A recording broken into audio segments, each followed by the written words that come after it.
Everyone, welcome to the mighty mights learning solution. जैसे कि आप सबको पता है कि मैंने अपनी पिछली वीडियो में यूनियन पार्लियामेंट और उसके स्ट्रक्चर के बारे में डिस्कस किया था। अगर तो आपने वो वीडियो नहीं देखी है तो उस वीडियो का लिंक मैंने अपने डिस्क्रिप्शन बॉक्स में दे दिया है, आप वहाँ जाके उसको देख सकते हैं। और आज की वीडियो में हम बात करेंगे लोकसभा एंड राज्यसभा के बारे में, उसके कॉम्पोजिशन स्ट्रक्चर के बारे में। तो चलो शुरू करते हैं। तो लोकसभा क्या होता है? लोकसभा को हम हाउस ऑफ द पीपल भी कहते हैं। क्यों? क्योंकि उसके जो मेंबर्स होते हैं वो डायरेक्टली इलेक्ट होते हैं by the people of India. कि हमारे जो इंडिया के लोग हैं वो लोकसभा के मेंबर्स को इलेक्ट करते हैं, इसलिए उसको हाउस ऑफ पीपल भी बोला जाता है।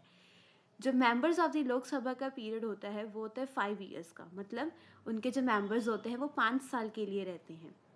However, it can be dissolved before completed its term by the president on the advice of prime minister and its cabinet. मान लो कभी कभार अगर कुछ चीज़ हो जाती है तो हमारी जो लोकसभा है उसको हम डिसॉल्व कर सकते हैं 5 ईयर्स से पहले। वो कब होती है, किसके एडवाइस से होती है? प्रेसिडेंट उसको करता है on the advice of prime minister and it's cabinet, कि जब उस प्रेसिडेंट जो है प्राइम मिनिस्टर की एडवाइस से लोकसभा को 5 ईयर्स से पहले ही डिसॉल्व भी कर सकता है। और जो हमारी टर्म है लोकसभा की वो एक्सटेंड भी की जा सकती है for a year during an emergency, कि मान लो अगर एमरजेंसी लग जाती है तो हम उसके ईयर को भी एक्सटेंड कर सकते हैं। अब आगे अगर हम बात करेंगे तो हम कॉम्पोजिशन की बात करेंगे। तो हमारी जो लोकसभा है वो टोटल 552 मेंबर्स की कंसिस्ट करती है, जिसमें not more than 550 members can represent the state, मतलब मैक्स टू मैक्स 550 हमारे जो स्टेट से होते हैं and not more than 20 from the union territory, 20 union territory से एंड 30 स्टेट से। तो टोटल 552 मेंबर्स हमारी लोकसभा में होते हैं। The president may appoint 2 members of the Anglo Indian committee, कि एंग्लो इंडियन कमेटी के भी 2 मेंबर्स को हम अपॉइंट कर सकते हैं। जो हमारी सीट्स है लोकसभा की वो अलॉट होती है स्टेट्स को, किसके बेसिस पे होती है? On the basis of population, कि पॉपुलेशन के बेसिस पे लोकसभा में सीट जो है वो दी जाती हैं। जैसे उत्तर प्रदेश जो है बहुत पॉपुलर है तो उसमें 80 सीट्स है, वैसे ही सिक्किम की और गोवा की 1 और द 2 मेंबर्स हैं। तो it depends upon the population. Next अगर हम बात करेंगे तो हम बात करेंगे क्वालिफिकेशंस की, कि कौन एलिजिबल है लोकसभा के लिए। सबसे पहला, he should be a citizen of India and should not be less than 25 years of age, मतलब उसकी 25 साल से उम्र कम नहीं होनी चाहिए और वो इंडिया का सिटीजन होना चाहिए। और जो उसका जो नेम है, his name should be in the electoral rolls in some part of the country, कि कंट्री के कुछ पार्ट्स के इलेक्टोरल में उसका नाम होना चाहिए। He should not be under debt or should be able to meet his or her financial requirement, कि मतलब उसके ऊपर कोई भी डेप्ट नहीं होना चाहिए और उसकी फाइनेंशियल रिक्वायरमेंट्स मीट होनी चाहिए।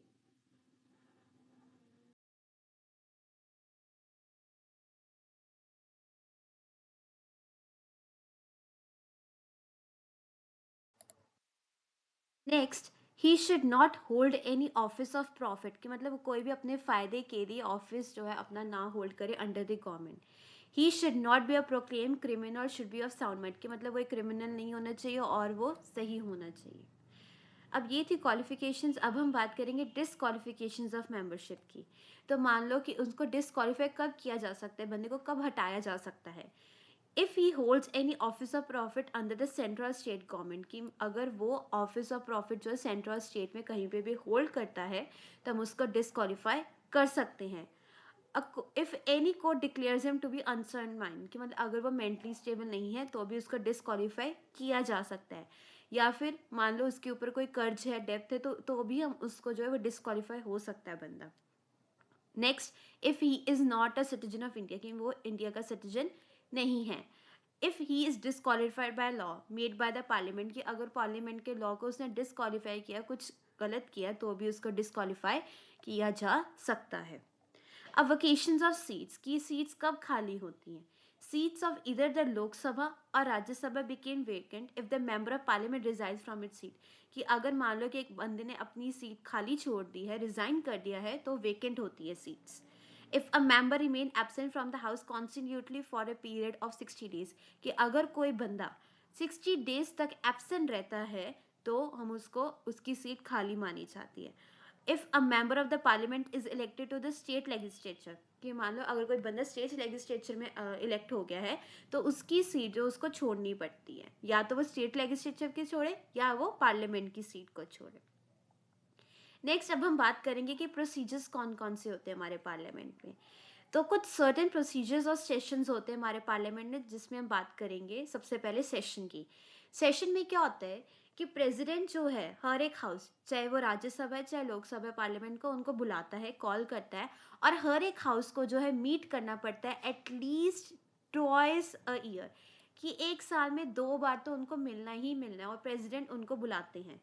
The difference between the two consecutive session, की जो 2 सेशन जरूरी होते हैं एक साल में, और उनका कितना डिफरेंस होना चाहिए टाइम पीरियड का, should not be less then 6 months, कि 6 महीने से ज़्यादा नहीं होने चाहिए, उससे कम ही होना चाहिए। ठीक है, कि 6 महीने से कम नहीं होना चाहिए, 6 महीने का अप्रॉक्स गैप होना चाहिए। जनरली 3 सेशन होते हैं, budget session, monsoon session and winter session, जिसमें वो लोग बैठ के बात करते हैं, और एक साल में 2 सेशन होने कंपलसरी हैं, और कितना डिफरेंस होना चाहिए, 6 मंथ्स का। अगली हम बात करेंगे क्यूरम की। क्यूरम क्या होता है कि जब कोई भी no bill can be passed if the required number of member of Lok Sabha and Rajya Sabha not present. मान लो कोई बिल है, उसकी मंजूरी चाहिए, और अगर जितने नंबर ऑफ मेंबर्स उन्होंने फिक्स रखे, अगर उतने मेंबर्स लोकसभा के और राज्यसभा के प्रेजेंट नहीं हैं, नॉट प्रेजेंट हैं, तो वो बिल नहीं पास हो सकता, उसको हम क्योरम कहते हैं। क्योरम क्या होता है कि जब कोई भी बिल जिसको हम पास करें और रिक्वायर्ड नंबर ऑफ मेंबर्स ना हो हाउस में, तो वो पास नहीं होगा। तो स्पीकर जो है एडजर्न कर देता है हाउस को, मतलब खारिज कर देता है जब तक कि रिक्वायर्ड मेंबर्स प्रेजेंट ना हो, तो वो तब तक पास नहीं होता है। Next we have is the question hour. Question hour एक वो टाइम है पार्लियामेंट में जब मेंबर ऑफ द हाउस जो है क्वेश्चन आस्क करते हैं गवर्नमेंट के on the matter of public interest, कि अगर लोगों को लेके या कोई भी चीज़ है या उनको कोई भी चीज़ अप्लाई करनी है, तो वो जो क्वेश्चन आर में अपने क्वेश्चन जो है वो रेस कर सकते हैं। तो क्वेश्चन आर एक वो टाइम है पार्लियामेंट का जब मेंबर ऑफ हाउस जो है क्वेश्चन पूछते हैं गवर्नमेंट से on the matter of public interest, और ये जो है राइट का मेंबर्स टू आस्क फ्रॉम का, उसको हम बोलते हैं इंटरपेलेशन। इंटरपेलेशन क्या होता है कि जब मेंबर्स को जो है मेंबर ऑफ पार्लियामेंट को हक दिया जाता है कि वो क्वेश्चन पूछ सकते हैं गवर्नमेंट से, उसको हम इंटरपेलेशन भी बोलते हैं। ठीक है, तो जब फर्स्ट आवर होता है हमारा एवरी वर्किंग डे का पार्लियामेंट में, वो रिजर्व होता है क्वेश्चन आवर के लिए। मतलब जो पहला आवर होता है हमारा पार्लियामेंट में, वो क्वेश्चन आवर का होता है। 3 टाइप के क्वेश्चंस वो पूछ सकते हैं। सबसे पहले स्टेटेड क्वेश्चन, की वो क्वेश्चंस जो ऑरल, जिनके हमें ऑरल आंसर मतलब मुंह जवाब चाहिए। ठीक है, मतलब बातों बातों में जवाब चाहिए। अनस्टेटेड वो कि जो मतलब कि वो डायरेक्ट नहीं पूछेंगे, वो लिख के दे देंगे अपना आंसर, वो अपना आंसर लिख के दे देंगे, इन दी रिटन फॉर्म में वो दे देंगे। और शॉर्ट नोटिस क्वेश्चंस कौन से होते हैं कि जिसके लिए पहले आपको एक नोटिस देना पड़ता है शॉर्टर देन 10 डेज, की उसके बाद अगर मेंबर्स ने एक्सेप्ट करा या रिजेक्ट करा वो शॉर्ट नोटिस को, मतलब शॉर्ट नोट, मतलब उन्होंने कुछ क्वेश्चन पूछना है तो उनको नोटिस देंगे, भाई हमने आपसे पूछना, आ जाओ। वो उनकी मर्जी है कि वो आएंगे कि नहीं आएंगे, पर वो 10 डेज से पहले उनको नोटिस देना पड़ता है। Next we have the types of motion. अब एक motion is a proposal made by the members of the house to take some important matter related to the public importance of discussion. तो एक motion क्या होता है कि वो proposal जो मेंबर ऑफ हाउस जो है लेते हैं किसी इंपॉर्टेंट मैटर के ऊपर जो पब्लिक इंपॉर्टेंस डिस्कशन के लिए। ठीक है, तो मेंबर्स जो है ड्रॉ अटेंशन करते हैं गवर्नमेंट के important matters by bringing in the motion. मतलब मोशन जब भी होगा तो जो मेंबर्स होंगे पार्लियामेंट के, वो जो है वो अटेंशन लेके आएंगे गवर्नमेंट के कि हाँ भी इन पे आपकी इंपॉर्टेंस या इंटेंशंस ज़रूरी है। तो सबसे पहला क्या आता है हमारा एडजॉर्नमेंट मोशन। तो एडजॉर्नमेंट मोशन क्या होता है कि एक एक्स्ट्रा ऑर्डिनरी प्रोसीजर है जो लीड करते हैं discussing the matter of urgent public opinion living aside the normal business of the house. तो एडजॉर्नमेंट मोशन क्या होता है कि वहाँ जब वो चीज़ की जिसमें अर्जेंट मैटर चाहिए मेंबर्स की, और तो जो वो नॉर्मल काम भी उनका जो चल रहा होता है हाउस में, वो उसको थोड़ी देर के लिए साइड पे रख देते हैं, और जो मेन काम है उसके ऊपर अपना डिस्कशन रखते हैं। वो कब जब होता है लार्ज स्केल डेकोनॉटी अक्रेंस ऑफ डिजास्टर, मतलब जैसे नेचुरल कैमिटी, फ्लड आ गया है, अर्थक्वेक आ गया है, तो उस टाइम पे जो उनका नॉर्मल काम चल रहा था उसको साइड पे रख के वो जो अभी प्रॉब्लम आई है उसके ऊपर डिस्कशन करते हैं। नॉन कॉन्फिडेंस मोशन क्या होता है कि एक वो प्रपोजल है जो एक्सप्रेस करते हैं lack of confidence in the ministry, कि मान लो हमारी कोई मिनिस्ट्री जो चल रही है वो कॉन्फिडेंट नहीं है, जो उन्होंने अपना प्रपोजल रखा वो अच्छा नहीं है, उनका सही नहीं है, तो हम तब क्या करते हैं, नॉन कॉन्फिडेंस मोशन बोल देते हैं उसको। जैसे प्राइम मिनिस्टर उसके काउंसिल ऑफ मिनिस्टर्स जो होते हैं are collectively responsible to the parliament. तो अगर मोशन जो है नॉन कॉन्फिडेंस है move by the opposition with the required support of at least 50 members, कि अगर 50 मेंबर्स ने भी बोल दिया कि भाई इनकी बात सही है, कॉन्फिडेंट नहीं है, तो नो कॉन्फिडेंट, तो first this question then put to vote, की जो उनका मोशन अगर कोई भी नॉन कॉन्फिडेंस है, अगर वो कॉन्फिडेंट नहीं है और ऑपोजिशन के 50 लोगों ने एग्री किया कि इनका सही नहीं है, तो उस पर पहले डिस्कशन की जाती है, फिर उसको पुट टू वोट किया जाता है। अगर तो नॉन कॉन्फिडेंस मोशन पास हो जाता है लोकसभा में, तो गवर्नमेंट को जो रिजाइन करना पड़ता है। जब उनकी चीज़ सही नहीं होगी, कॉन्फिडेंट नहीं होंगे, तो उनको रिजाइन करना पड़ता है। Now, adjournment and the propagation of the House. When the government resigns because of the passing of the motion of non-confidence, कि जैसे हमने ऊपर पढ़ा कि अगर गवर्नमेंट अपनी कॉन्फिडेंस में नहीं है तो उनको रिजाइन करना पड़ता है। तो जब वो पास होकर रिजाइन करते तो prime minister can recommend the dissolution of the house, कि मान लो अगर हमारी गवर्नमेंट ने रिजाइन कर दिया ड्यू टू नॉन कॉन्फिडेंस, तो प्राइम मिनिस्टर जो है रिकमेंड कर सकता है कि भाई हाउस को भी खारिज कर दो, और फिर प्रेसिडेंट जो है डिसॉल्व कर देगा if prime minister recommends him and if there is no party which have the majority to form the government. मान लो दो पार्टीज है, अगर एक कॉन्फिडेंट नहीं है, अगर उन्हें लगता है दूसरी कॉन्फिडेंट कर सकती है तो वो उसको अलाउ कर देंगे, लेकिन अगर उनको लगता है कि दूसरी पार्टी भी जो है उसकी मेजॉरिटी नहीं है, तो प्राइम मिनिस्टर जो है प्रेसिडेंट को बोल के डिसॉल्व करवा सकता है हाउस को। तो हाउस जो है एडजॉर्न हो सकता है if sitting or an ex member of the house dies, कि हाउस तब भी एडजॉर्न मतलब खारिज किया जाता है कि जब एक एक्स मेंबर जो है हाउस का मर्ज, जो अभी एट प्रेजेंट है या जो एक्स मेंबर है, अगर उनमें से किसी की डेथ हो जाती है तो वो हाउस को खारिज कर सकते हैं। And there is too much disorder in the house, so or when there is no quorum in the house, कि जब मान लो कि जब कोई मेंबर डाई होगा या कोई भी ऑर्डर नहीं है और कोई भी क्योरम, क्योरम हमने जो पढ़ा यही, कि जब कोई भी बिल मतलब कि रिक्वायर्ड मेंबर्स प्रेजेंट नहीं है तो एडजॉर्नमेंट हो सकती है, खारिज किया जा सकता है।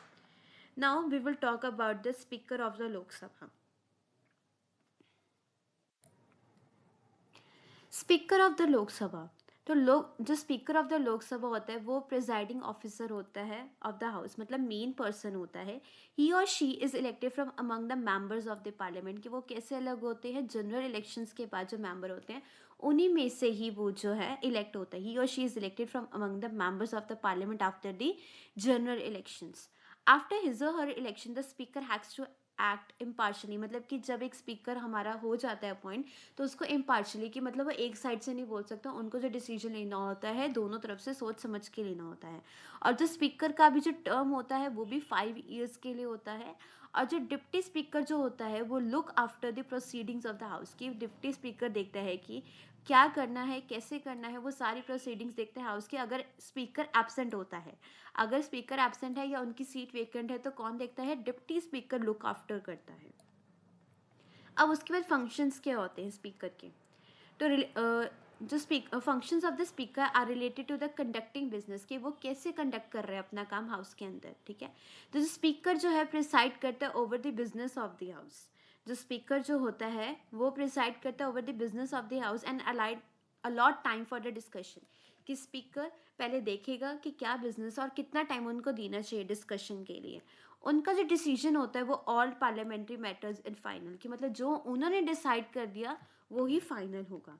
जितने भी बिल्स पास होते हैं लोकसभा में उनके साइन होने, स्पीकर से साइन होने बहुत जरूरी है। All the bills pass by the Lok Sabha have to be signed by the speaker.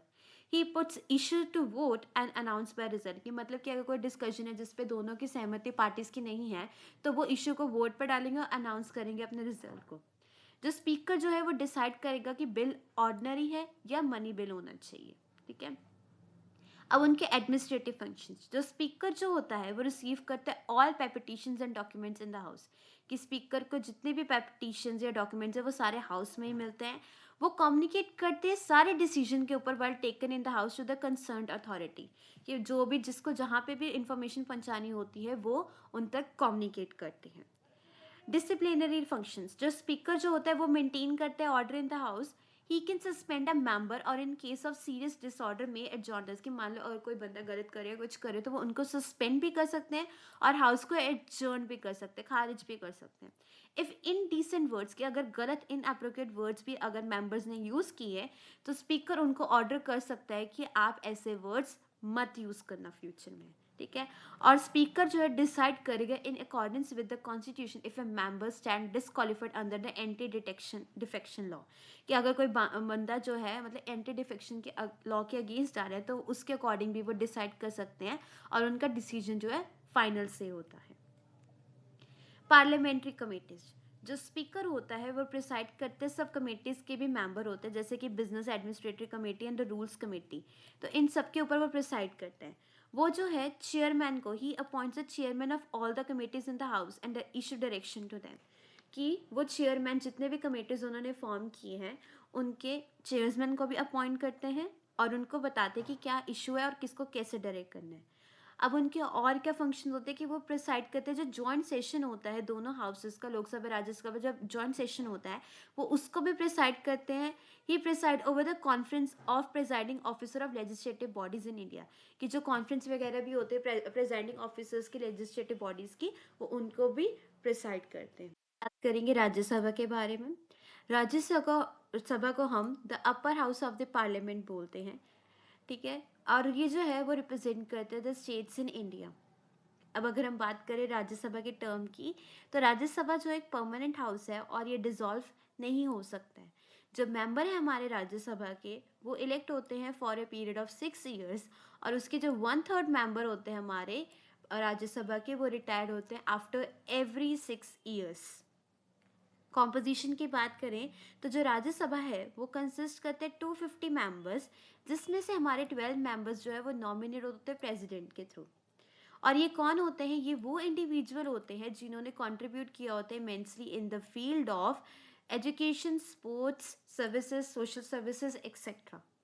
और बाकी के जो रिमेनिंग 238 मेंबर्स है वो इलेक्ट होते हैं bye the members of state legislative assemblies के थ्रू, ये इलेक्ट होते हैं। और उनकी जो सीट्स होती है अलॉट होती है on the basis of their population के बेसिस पे। जैसे उत्तर प्रदेश 31 मेंबर्स, मिजोरम का अकेला 1 मेंबर। अगर हम बात करें क्वालिफिकेशन की, तो ये जो है ये सिटीजन ऑफ इंडिया होना चाहिए, उसकी जो एज है वो not less than 30 years of age होनी चाहिए। ये लोकसभा के और राज्यसभा की जो क्वालिफिकेशन है वो सेम है, बट फ़र्क कितना है एज का। लोकसभा में 25 है, राज्यसभा में 30 है। His name should be in the electoral rolls in some part of the country. कोई भी डेप्थ नहीं होना चाहिए, वो अपनी खुद की फाइनेंशियल रिक्वायरमेंट्स पूरी होनी चाहिए उनकी। और कोई भी ऑफिस जो अपने मतलब के लिए नहीं होल्ड करना चाहिए, और वो कोई भी क्रिमिनल नहीं होने चाहिए और साउंड माइंड के होने चाहिए।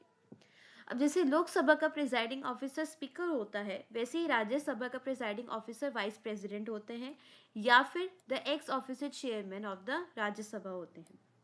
वो प्रिसाइड करते, जितनी भी सारी मीटिंग्स होती है राज्यसभा की वो उस पर प्रिसाइड करते हैं, और वो तभी वोट करते हैं जब दो पार्टीज के बीच में टाई हो। अब अगर वाइस प्रेसिडेंट ना हो तो जो डिप्टी चेयरमैन होते हैं वो रिस्पॉन्सिबल होते हैं कि वो सारे फंक्शंस परफॉर्म करें हमारे चेयरमैन के in the absence of vice president. So this is all for the today. तो आज की वीडियो में हमने पढ़ा लोकसभा क्या होते हैं, उसके term, composition, motions, functions of the speaker और राज्यसभा के बारे में। अब this is all for today, और नेक्स्ट वीडियो में हम पढ़ेंगे the powers and functions of the Lok Sabha and the Rajya Sabha. I hope you like this video. If you really like, then please like, subscribe, share our video, and this is all. Thank you.